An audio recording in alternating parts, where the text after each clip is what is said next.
Um, Hi everybody, and thanks for joining us this morning for this webinar on the new Local Action Environment Fund, or LEAF.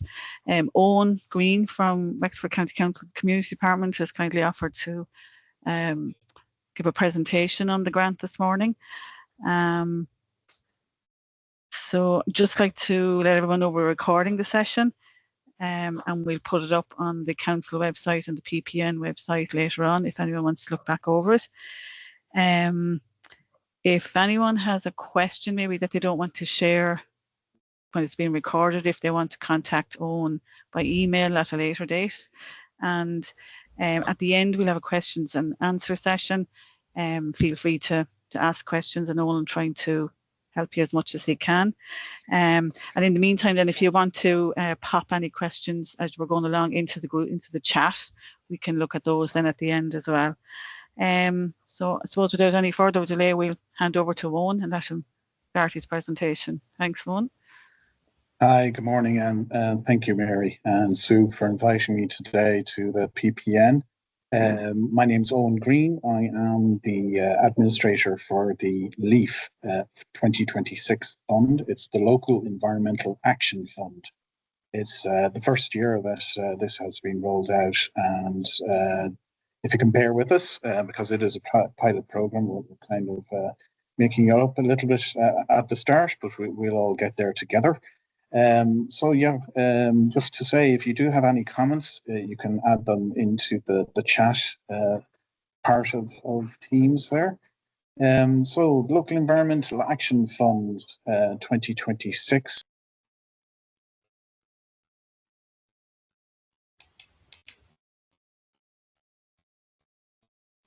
If people could let me know if they can see the screen as the slides change. Just a thumbs up, and that will do. That's great. Thank you, Connor. Okay, so what is LEAF? It's the Local Environmental Action Fund 2026. It's a pilot program. It's funded by the IPB, which is the Irish Public Bodies Insurer. The IPB actually insure Wexford County Council and all local authorities. So they've got their centenary this year, and they're celebrating it by funding in part the LEAF fund, which is also then supported by Wexford County Council. So the IPB is providing €50,000 for Wexford, and Wexford County Council is match funding that with an additional 50,000. So the total budget for County Wexford alone is 100,000. The fund is also supported by the CCMA, and it's administered through Wexford County Council by the Community Development Department here. So it's myself and the team, and we'll talk a little more about that later. So what is the fund about? So the fund ethos, the strapline is communities working together for climate. So what does that mean to you? It means that they wish to support the sustainability aims of local community-led projects that are involved in climate action, biodiversity, and environmental enhancement outcomes or projects. It also encourages collaboration between the core applicants, which they intend to be tidy towns, residents associations, environmental groups or similar groups who have a climate action and environmental ethos. For those groups to lead on the projects, but to partner and work with other local voluntary groups and community stakeholders to promote greener communities in their local areas. So it's about the core group, the tidy towns, being a vehicle for other community-based groups who have maybe a community ethos to work in partnership with them to deliver on some of the target greener communities. So communities working together for climate means that in terms of an application, what we require is for the lead applicants to be either a tidy towns group, a residents association, a local environmental group, or local eco group, whose core kind of ethos is environmentalism, ecology, climate action, that kind of thing, to partner with a second applicant on their application, which is the likes of a local school, a sports club, a community group, youth clubs, the ICA, community sheds, heritage groups, all the kind of standard voluntary groups that we find in communities who don't necessarily have their main focus as the environment or ecology, but we're trying to have them kind of start to think about these issues and get involved in these issues in their local community.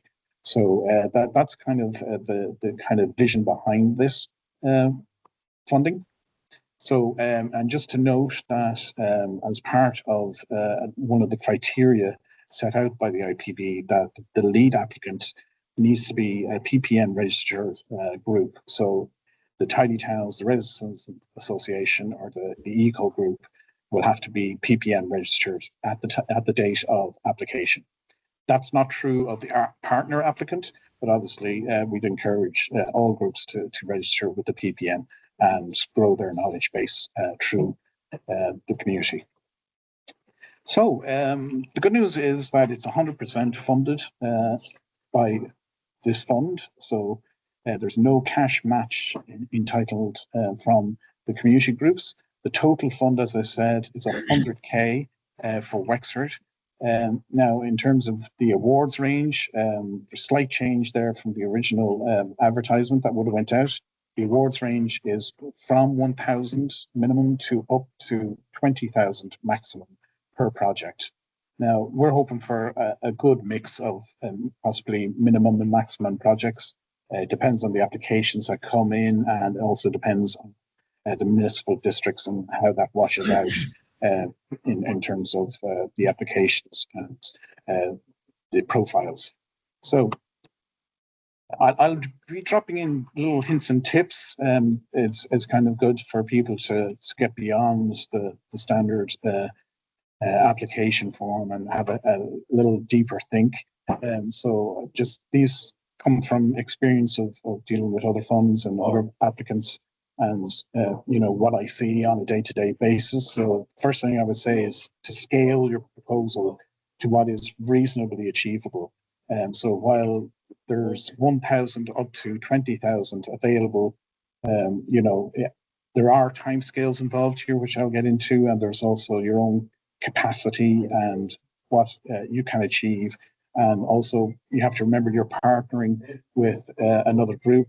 Have you ever worked with that group before? Is it a new relationship? You just have to allow for all these things and don't bite off too much for this. This is year one of this funding. Hopefully there will be a year two and it will continue into the future. So just kind of scale your proposal and what you're trying to achieve, you know, with those things in mind. So what is the fund for? What will be eligible?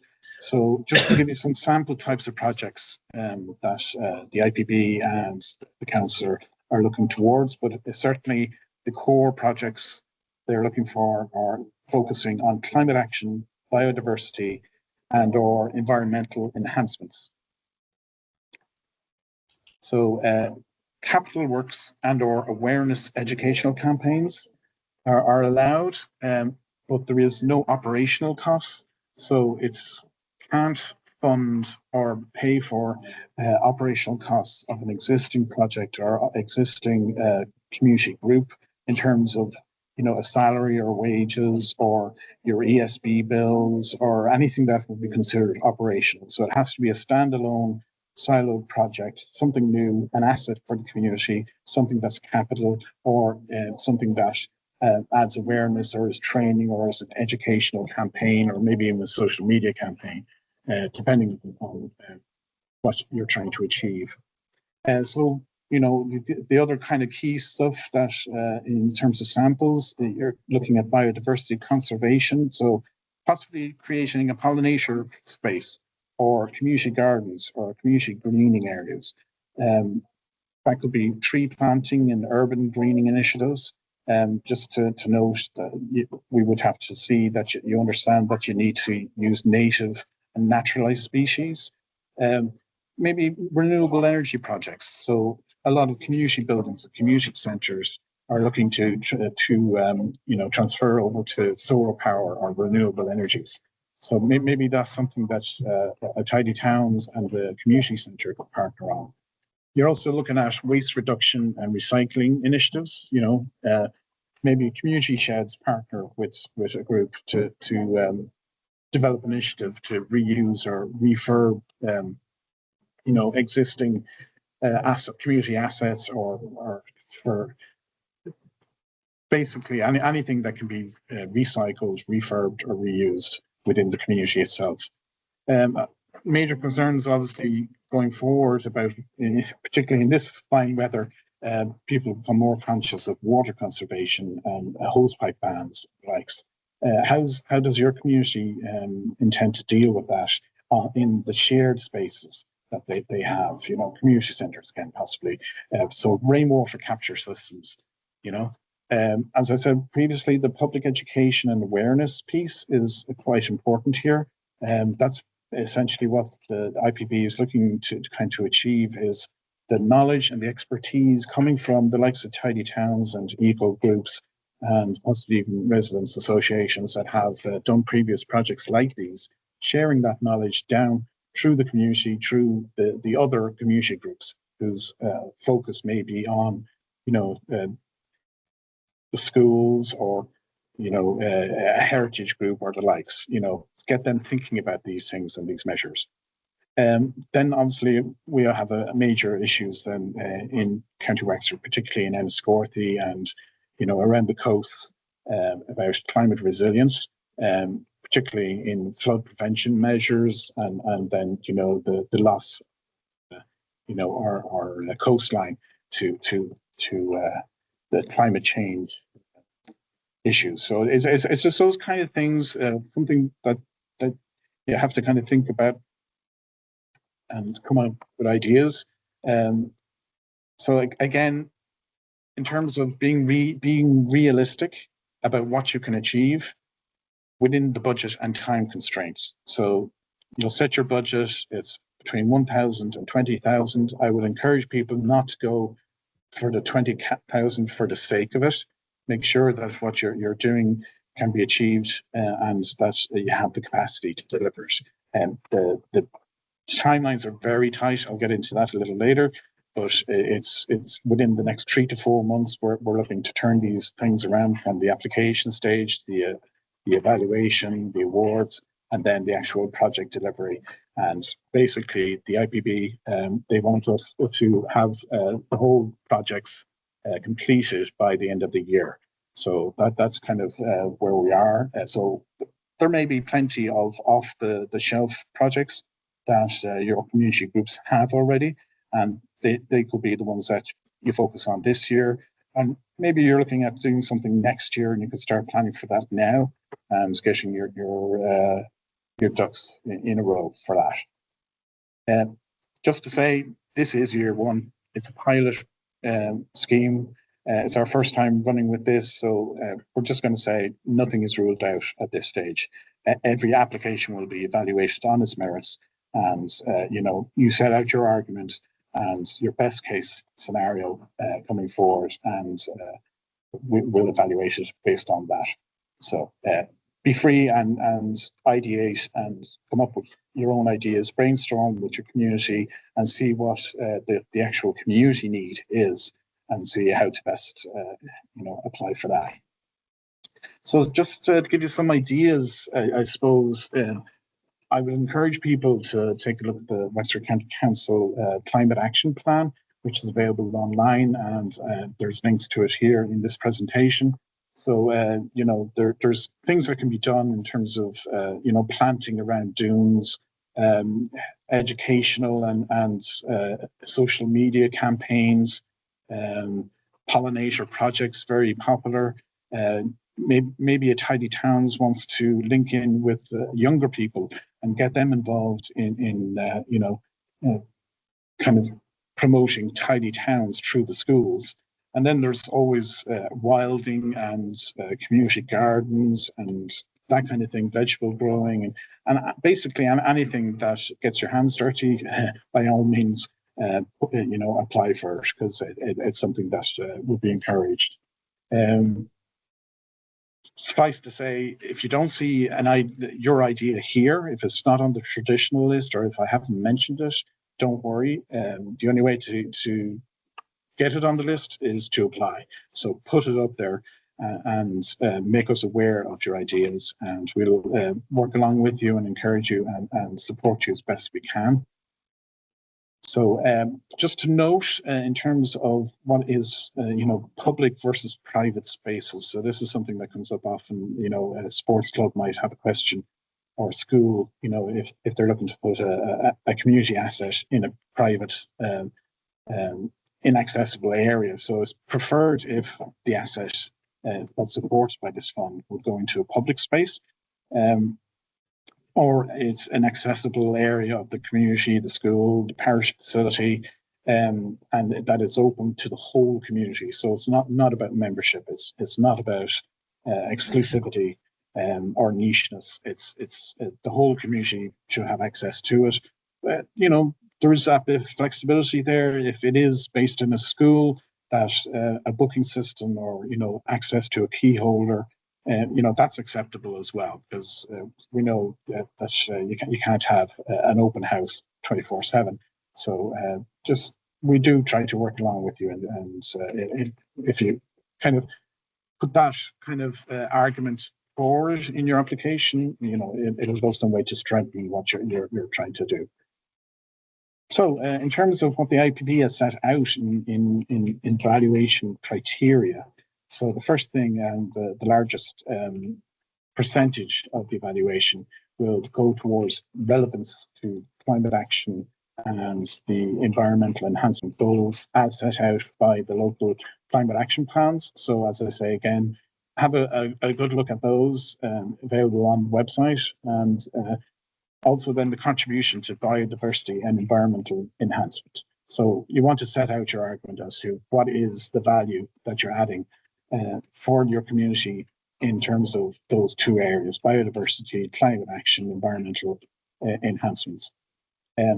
Community engagement is important. So that's why they're looking for not just one group, but two groups to partner. So you're looking to demonstrate the benefit to your local community and other local community groups, and to show what level of engagement and participation will be achievable through your project. So the more people involved, the better chance you might have of being successful in the application. And targeting various groups. The older age group, the school age group, and everything in between. It's about getting your community animated and engaged and participating in what they're trying to achieve in terms of environmental actions. Now, the next thing then is feasibility and sustainability. So there's no point in putting money into something that just would never happen or can't be sustained, or is too difficult or not cost effective in terms of maintenance. So we'll be looking, obviously, and judging whether it's practical or if the timeline is achievable. And also then the maintenance, the long-term costs, the long-term sustainability. The stronger you are in those areas, the better it is. Then innovation and creativity, something different, something new, something novel in tackling environmental challenges. Can your project be a case study that could be shared around the country? Is it something that would be a flagship project for Wexford, County Wexford, putting County Wexford on the map in terms of environmental actions? And also then the use of local knowledge and resources. How much are you sharing the knowledge? How much are you educating through this project? Now, just to note then a caveat that, as it is our first year, and we're not quite sure what kind of applications are going to come in. We're only getting a feel for the profiles of groups and what they might be looking to do. So we may have to add a criteria as those things come in, and we're comparing one against the other. It's difficult to know exactly until we have everything in front of us. But it could be to do with the alignment of the project with the climate action plan, with local budgets, municipal districts, are you targeting a particular local need, or is it something that can be scaled across the county? And, you know, is it, you know, about how many applications come in from a particular area and the profile of those applications received. It's an interesting mix, and something that it's difficult to actually set out here today for you. So I appreciate we'll be updating the website and updating people as applications come in. So the kind of go-to Bible on it is the IPB guidelines, which are linked on the website there. So if you have any further queries about the criteria or how the thing will be evaluated, you can dip into that as well as this presentation. So how and when to apply? You can apply online through wexfordcoco.ie, the LEAF page on that site. So there's links to it there. Or you can simply search LEAF 2026 on the top banner of the homepage for Wexford County Council website. You will then download the application, hopefully, and email your response in Word to community@wexfordcoco.ie. That's the email address for the community development team. And I'm asking that you don't simply print off and handwrite the applications, because it adds a lot of time to the processing of the application. Sometimes, you know, even a scanned version of a handwritten one can be difficult to read, and it can actually impact on the assessment of your application. So the best chance of having a fair and equitable kind of reading by an evaluator is that you would type it out and send it by email, and we can then take that digitally and share it with our evaluators. You can post it in, obviously, through that address. And just to note then, the deadline, unfortunately, is upcoming. It's Friday, the 7th of August this year at 5 o'clock. So anything after that, unfortunately, will be ineligible for evaluation. And we hope that it gives you some time, probably not enough if it's a completely new idea to you, because you will have to go away, research it, and possibly get quotations and make those connections with the other community group. But maybe you have something that can be turned around quickly, or maybe you have something off the shelf that could be used. So just to give you an idea of what the application form looks like, and you'll be able to see it at that website.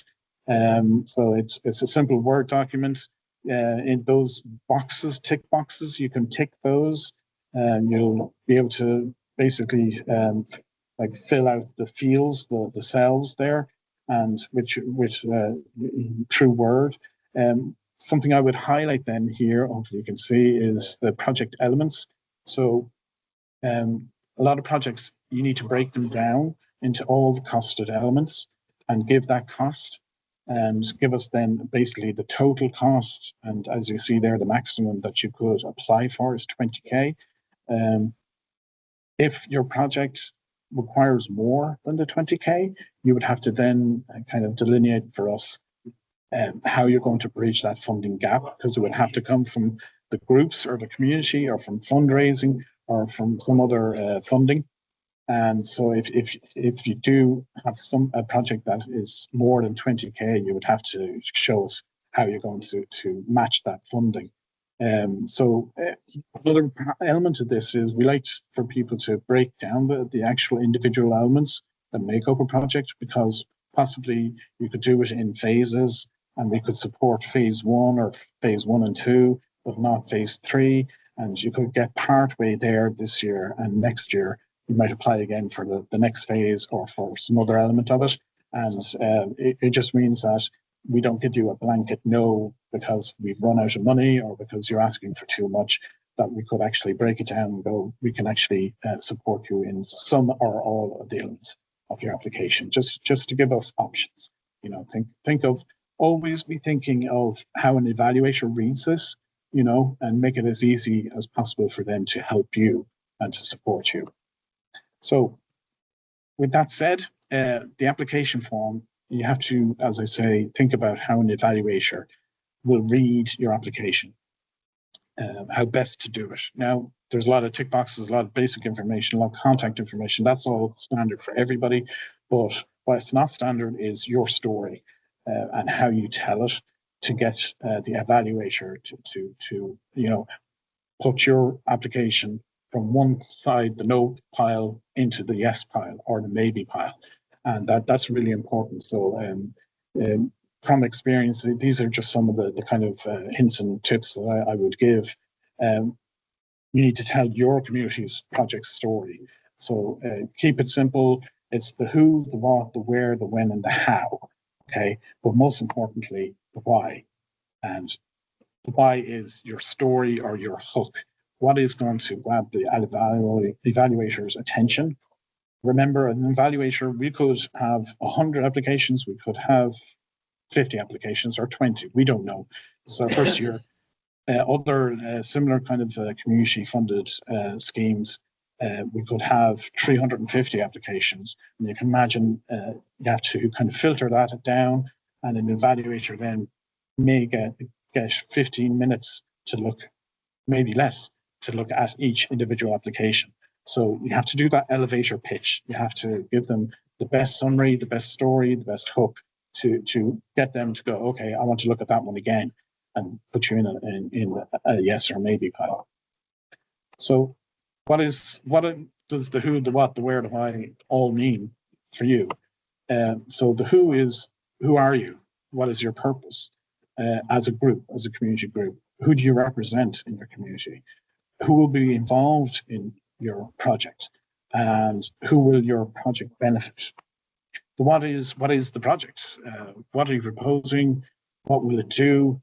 And what will it achieve? You have to show what will be the kind of value at the end of the project to not just you as a group, but to your whole community. And even indeed, I'd be arguing that have an eye on scaling so that your idea could be used elsewhere for the whole county or beyond.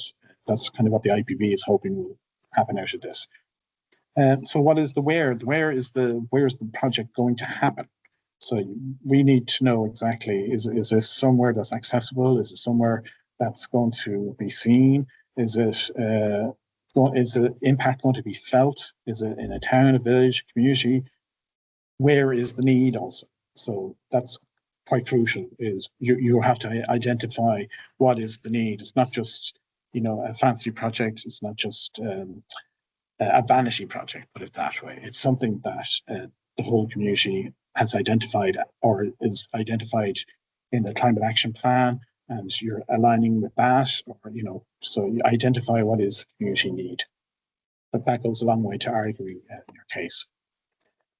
That said, keep it simple, so it's the who, the what, the where. Answer those questions and your job is half done. When will it happen?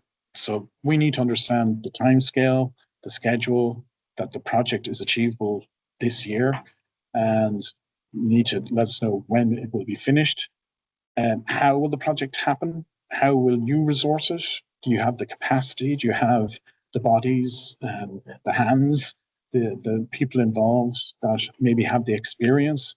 And also then, how will it look into the future? So it's not just a one-off project. Maybe we're supporting it to seed it, to get it going, to get it started. But you'd need to say, okay, this is something that is part of our 5-year plan for our village or our town. This is something that we can maintain going forward.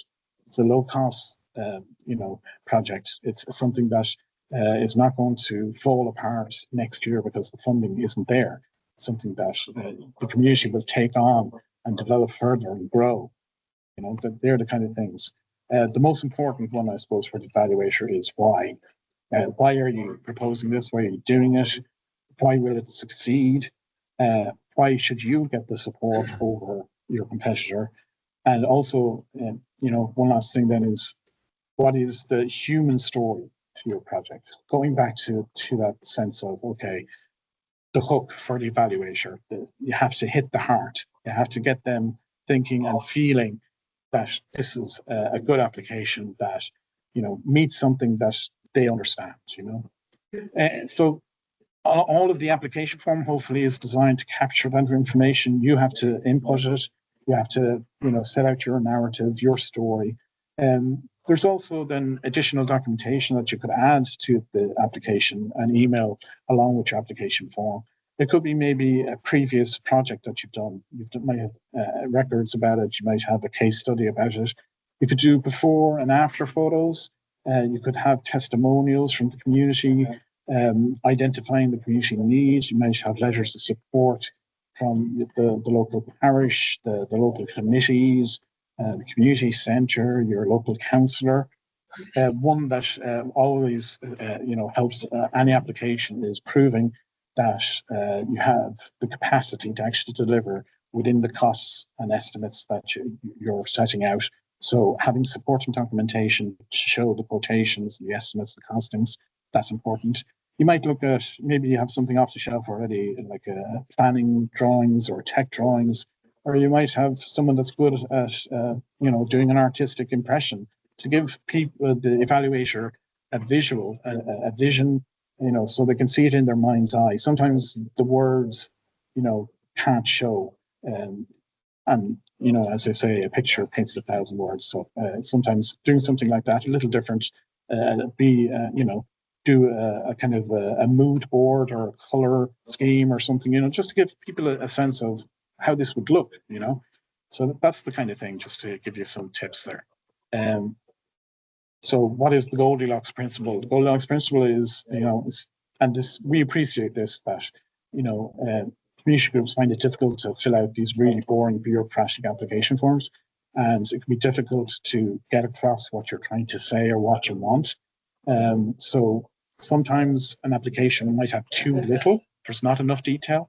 And it's difficult for an evaluator or the team to understand what it is exactly you're proposing or how you're going to do it. There might not be enough evidence there. But also other times there's too much detail. Like you get a Bible, you get a book worth of stuff, 30 pages in an application.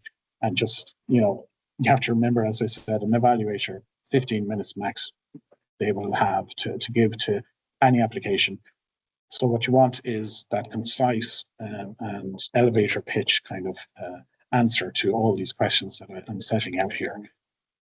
So Goldilocks, the perfect piece of porridge, not too hot, not too cold, just right.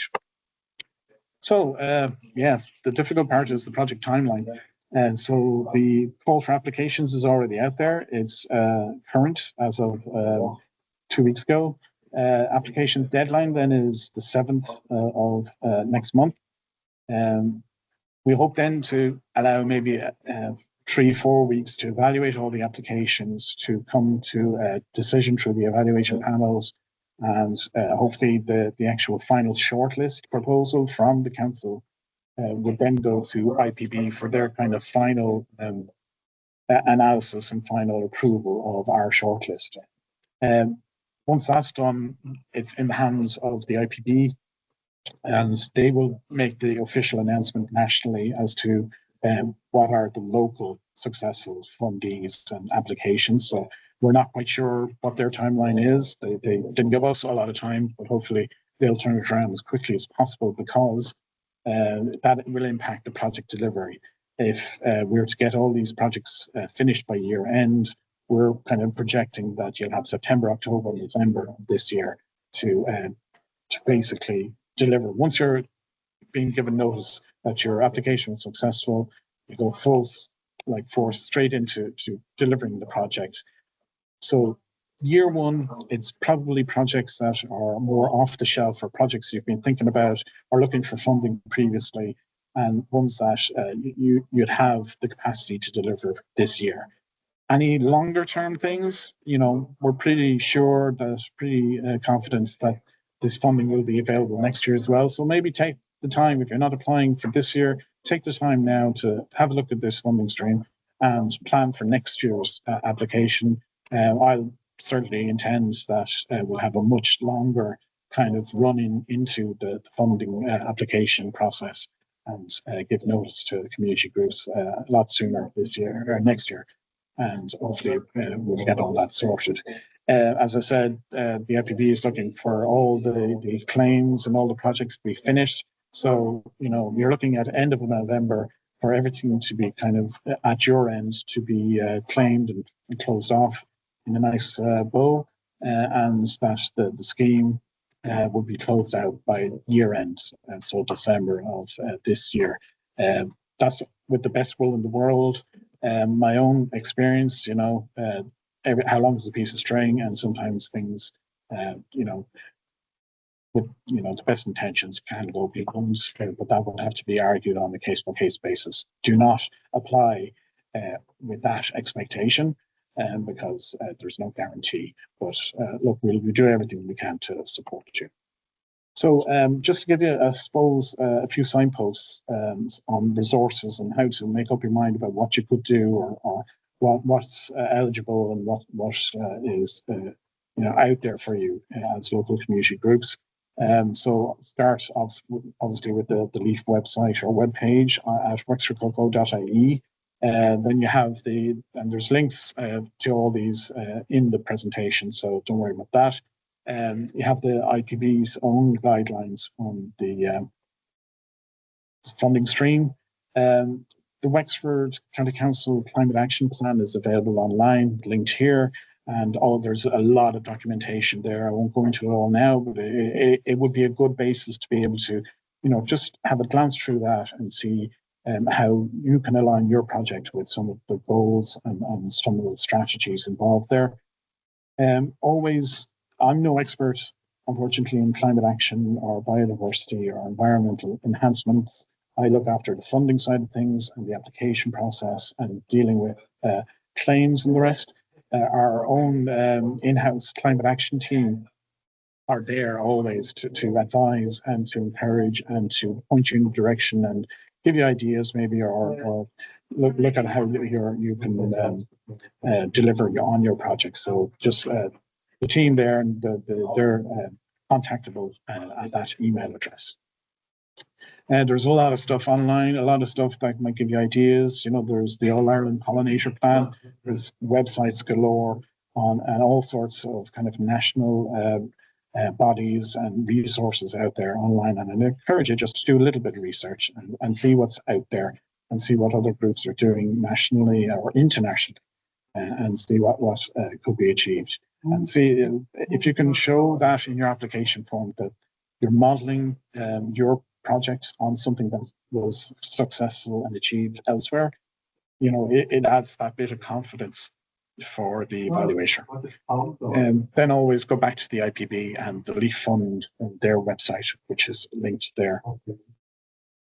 So just a reminder then, the application deadline is Friday the 7th of August, 5 o'clock, so close of business on that Friday. And as I say, unfortunately, no late application can be accepted beyond that time. And my final tip would be, think big, think vision, and show it. And don't be afraid to say what you really want, and but be able to show that it's achieved. So thank you, folks, for your time. I'm not sure how long I gave that, but thank you for your patience and for listening. And I'm happy now to take any Q&A. If Mary, if you want to kind of go through any of the comments that might have been added to the chat, and we'll see where we go from there. Yeah, there's one comment in there on what if your local tidy towns is not official? Can two sheds and a development group collab together with unofficial tidy towns to partner on local community site? Okay, as I've said, the tidy towns has to be the core or lead applicant. When you say not official, I'm not quite sure. Maybe this is an opportunity to get your governance in line and to become official. So two sheds can't collaborate. It has to come from a tidy. The applicant has to be named applicant has to be a tidy towns residents association or a recognized environmental or eco group from a local area. So, and then partnering with one or two sheds. So a development group, we'd have to know if that development group, is their core ethos, is that environmental base, or is it community development? So that would be my issue there. So, but look, if you want to give me a call and maybe flesh it out with me a little more, because it's difficult to really comment too strongly on what you've said there. Okay. There's another question in their own. Can a community group in PPN partner with the local youth club or school? Absolutely, as long as that community group in the PPN falls under the kind of pillars of a Tidy Towns a residents association, or an eco group whose core principles, core aims and goals fall into the kind of biodiversity, climate action response, or environmental enhancements for the community. So if it's, you know, a community group like a community centre or a women's group, they would be in the same kind of pillar as the youth club or school. So you need to find that kind of core partner, the applicant partner. Okay. I just see a couple of hands raised there. Anne-Marie, would you like to come in? Anne-Marie, you're on mute. Sorry, got you there. Thanks for that. Owen, presentation is really good, actually. So I've just thought of another question now as you were talking about that. So a community centre, if they're the only organisation in a village and they are they're a community development group and the only community group in the village, but they do environmental stuff, it mightn't be included in their whatever constitution. Can they apply? Because there's no alternative. There's nobody else in the village that does it. Yeah. Can I ask if that community group, will they have in a development plan, they have, you know, environmental aims and objectives and something, a focus that they do? So is there a subcommittee within the community group? No, but there could be. There could be. Yeah. Well, that would have to be shown, I suppose. Okay, you know, okay, that's fine. Have to be, you know, it may be a grey area. What I've been told, and certainly by the IPB, is that the lead applicant has to be coming from those kinds of groups, and they've just named Tidy Towns residents associations and environmental groups. But you know, maybe if we can discuss it a little further, okay, dig into grand. it, you know. Grand, and apologies because I missed the first few minutes. The matching funding. What's the requirement on the matching funding? A match for the community groups. It's 100% funding. Okay, so there's no matching funding required. Unless your project goes over the maximum fund allowable, which is 20k. So okay. Your project is 25 or 30, you'd have to show us, obviously, then how you're going to bridge that funding gap. Yeah, and then just, are you sending on a copy of the presentation as well? Because there's a lot of information on that. Yeah, brilliant. Okay, thank you. No worries. Thanks, Anne-Marie. Breeding, would you like to come in there? Yeah, thanks so much. Really interesting, Owen. I'm a bit like Anne-Marie. We have no pure environmental group in our area, which is an issue, but our development group has it as one of their aims, but I'll talk to you on another way about that. Just another one, the money, the funding, is it going to be invoiced, or is it is the funding going to be provided up front? Because that is a big issue for groups. Yeah, what we normally do, Breeding, is we do try to help you in terms of cash flow. And so there would be a percentage paid up front. Now, what I understand other county councils are doing is something like 40% to 50% up front, and then the balance paid at claim. So you would have your proof of invoice and receipts and the rest. That has to be confirmed first through here. But that's kind of the feel we're getting, and I think that would be a fair kind of accommodation. So yeah, absolutely. And I find a lot of groups that I work with, and then my own group as well, you know, you don't know whether to apply for the 20,000 or the 1,000. Can you put in two applications, or can you put in an application for 30,000 and maybe only, or 30, you know, kind of 23,000? Because solar panels are a big one and they are really expensive. But if you don't get that solar panel, then the whole application is gone. So can you put in for solar panels at, say, 20,000, and then, like, we were looking at water butts and all that stuff about water conservation. Yeah. So how do you, because I find that that's what groups are really missing when they're working with me, is that they've put in for the solar panels, they don't get it, they might have gotten the €1,000 grant, and it's very frustrating to Yeah. And first answer to that is only one application per lead applicant is allowed. The second thing then, which I think I covered, was that when you break down your estimates and your costs or your phases, break them down so you have, your lead thing is solar panels, but then you have water butts, and then you have tree planting, and then you have, they're not necessarily all connected. They are kind of an umbrella project. And we would look at that then and say, okay, we can afford to support, A, B, but not C.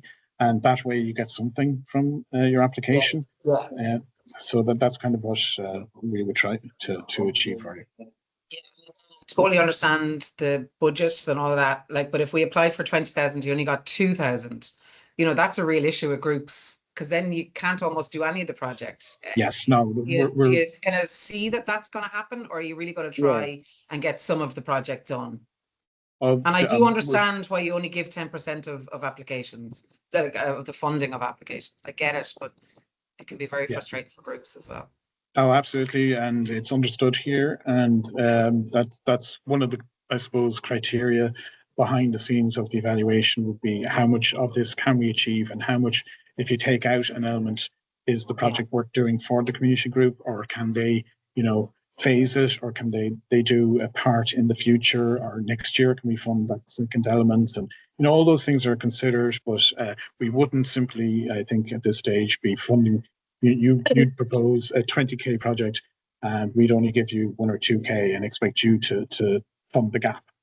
That's because that would just mean that we'd have to take back that 1 or 2k, and it gets reallocated somewhere else, and that's just wasting everybody's time. So certainly something we want to avoid. Thanks, Owen. I'm going to give you a call later tomorrow about our own development group and see what you think on that one. I really appreciate it, Owen. Thank you. No problem, Bree. Thanks. Brian, would you like to come in there? Hello, yes. Can you hear me, yeah? Yes, Brian. Brian Toomey here, representing Ryland Wood Residents Association. I'm here with the Secretary, Tom Derwin. Just say thank you for a very good presentation, Owen. And we just have a couple of short questions. The collaboration, is that purely an invitation to, say, for the likes of men's sheds or something like that? Because the project we have in mind, very small but very physical, are we expected to be involved in it, or can we hand it over to a contractor? Okay, sorry, Brian. My initial thought on what you meant, which I'll just clarify as well. Any invited secondary applicant. So if you're the lead applicant, you have to have a secondary applicant from a community group. They would have to be signatories on the application. So they have agreed. You're not just putting their name down on the application form and hoping that you'll sort it out at a later date. Yeah. So in terms of then your contractor, obviously, you can contract a third party to supply or to do the works for you, and that invoice then would be paid. So we wouldn't, if it's a large project, we wouldn't expect a community group to get involved. There may be expertise required, maybe functionality and all sorts of different things that you'd have to bring in a third party, a supplier or a contractor to look after for you, and that would be part of what we would see as project deliverable. Okay, thank you very much. Thanks, Brian. Owen, we have a question there from Michelle Whelan. Following on from the discussion, could a community centre in PPN apply in conjunction with a soccer or GA club? Yeah, again, and I appreciate that most kind of local villages, everything goes through one community group or one development group or a community centre, and we don't like to actually see various groups kind of competing against each other for funding. So, but given the criteria as set out by the IPB, a community centre wouldn't have as their central ethos the kind of eco, biodiversity, climate action principles. They do so much else. It's their focus or ethos is community development and community engagement. So unfortunately, you would have to try and partner with, if you don't have a tidy towns locally, try to partner with a tidy towns within, you know, a certain distance from you that would be interested in doing something, maybe as a pilot or as a test project. So unfortunately, a community centre would be seen as, you know, the secondary applicants along with the soccer and GAA clubs.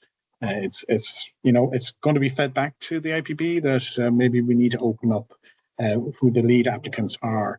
But I suppose what they're trying to achieve, as I said, is that a community group that has expertise or you know, a particular interest in what they're trying to achieve is actually the lead applicant, and is bringing on board a community group so that their ethos kind of is seeded across various different groups and various different applications in the community. So unfortunately, like a community centre, it could not be the lead applicant as far as it stands today. Owen, Bernard O'Leary has his hand up there. Want to come in there, Bernard? Unmute, please. You're on mute, Bernard. It's actually Bernadette Lacey. Oh, it's Bernadette Lacey. Sorry. Hi, Bernadette, Soul Sanctuary. Lovely. Hello. Hello, Bernadette. Can you How are hear you? me? We can Okay. indeed. How are you? Just wondering, it's two people applying, and how is the funding then divided? Or is that maybe I'm misunderstanding? Well, it's not divided, Bernadette. The claim and the payments and everything will go to the lead applicant.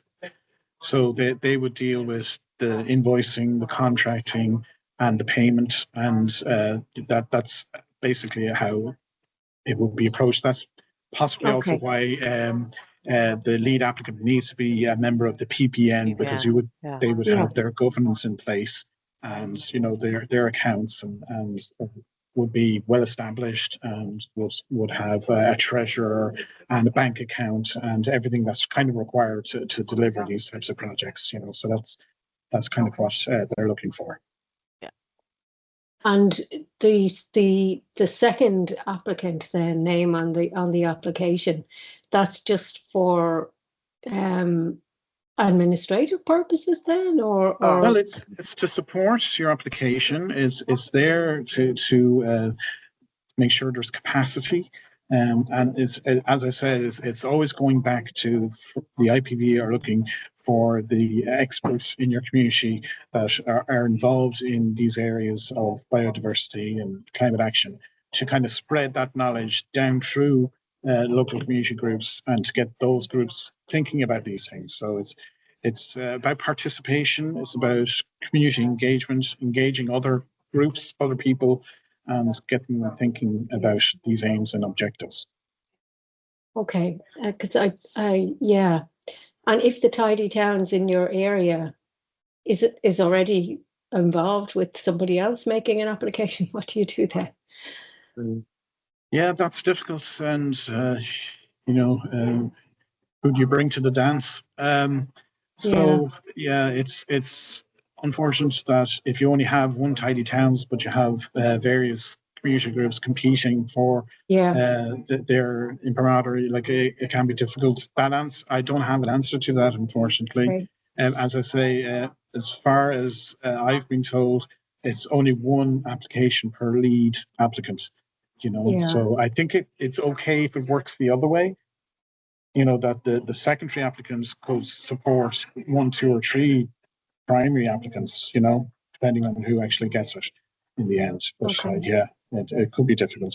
Maybe I could don't just think of. So maybe I could ask Mary or Sue if they know of anybody who could partner with me. Yeah. And don't just think of tidy towns, you know, think a little broader. It's residents associations, it's those that are involved in environmental enhancement in public realm, in, you know, ecological groups, environmental groups. They don't necessarily have to be based in your area. If they cover the whole county, maybe there's different groups out there that you could entice in. So that's kind of what thinking is, I guess. Okay. Thanks, Bernadette. Thank you very much. Thank you so much. You're welcome. Okay. I don't think there's anybody else there, and we've nothing new in the group chat. Just like to say a big thank you to Owen for that very detailed and informative presentation. Hopefully it'll help you with your application and the application process. I suppose just the best of luck to all the groups. Hopefully some of you will be successful with this new grant. Enjoy the good weather, and thanks for joining us this morning.